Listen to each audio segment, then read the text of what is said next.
this writing tutorial, we're going to look at how to begin a creative writing piece. And there are 4 easy ways to start your memoir or story that are going to be presented in this tutorial.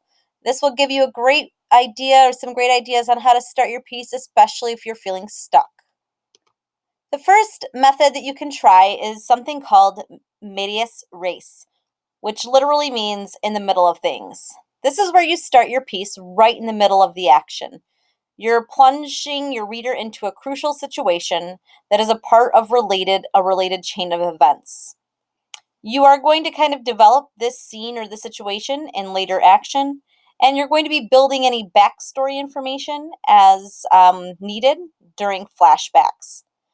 This is a really interesting way of getting your readers hooked because they are thrown right into the middle of a scene, and you can pick up the action and kind of develop it as it goes on. Another way you can start your writing task or a piece of creative writing is give a really descriptive environment paragraph or opener. You're giving your reader an invitation to become part of the environment and the setting. And if you have really detailed descriptions of the road or the buildings or where the story is taking place, the reader gets automatically acclimated, and you can introduce your protagonist because we can see them already. We can see him or her as a product of their surroundings. Environmental descriptions are nice because you kind of pave the way and set the scene, and then you can get right into the story. If that's not your style, you can try something that's a little trickier but just as effective by describing an object or a really small detail. It's like one of those things, and I liken it to Forrest Gump, which maybe none of you have seen, but the floating feather.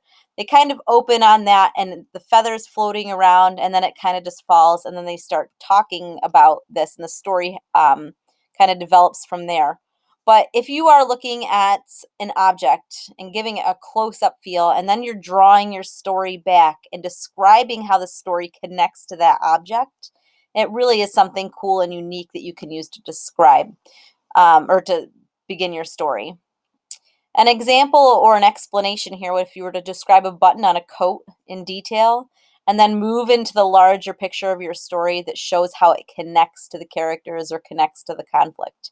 It's really an interesting way of doing it, and you can always feel free to challenge yourself with this. And the most obvious way to start a story is just establish the conflict right away. There really is nothing wrong with showing that exact moment when your characters know they're in trouble. Um, I have here the Houston, we have a problem. Now, obviously, that movie doesn't start off with that, but think about it. If they started with that right away, readers would be hooked, and they would want to know what happens. That does create a sense of urgency, like you absolutely need to know what's going on, and you can kind of fill in the details once everybody's on board and your readers are like, yes, I need to know. A lot of great stories start off this way, and you can always use this strategy. All right, in order to review, you can do 4 easy methods of starting your story. You can, number 1, start in medias res, which is start in the middle of everything. Okay, they're sitting at the table eating breakfast, right? And then something crazy happens. You're starting right in the middle of the action, which is sort of like number 4, in which you're establishing the conflict right away.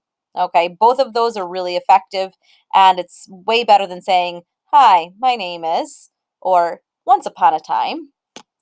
You could also start with an environmental description in which you're giving a really great detail of the setting and establishing that right away, so that when the your characters are introduced or the people of your story are introduced, we get a sense of like where they're coming from and what their environment kind of has been like, so that we get a sense of who they are. And last but not least, and I think this is the most challenging one, but if you really kind of push yourself to do this, it can be done really well. And that's where you take an object or detail and you're describing it really well. And then you're pulling back the details and unveiling the story and showing how that object or detail connects to everything else. And I think you can do a lot of really interesting things with it. So this is a great tutorial for you when you're stuck on how to start your passage. Feel free to share it. And as always, happy writing, everyone.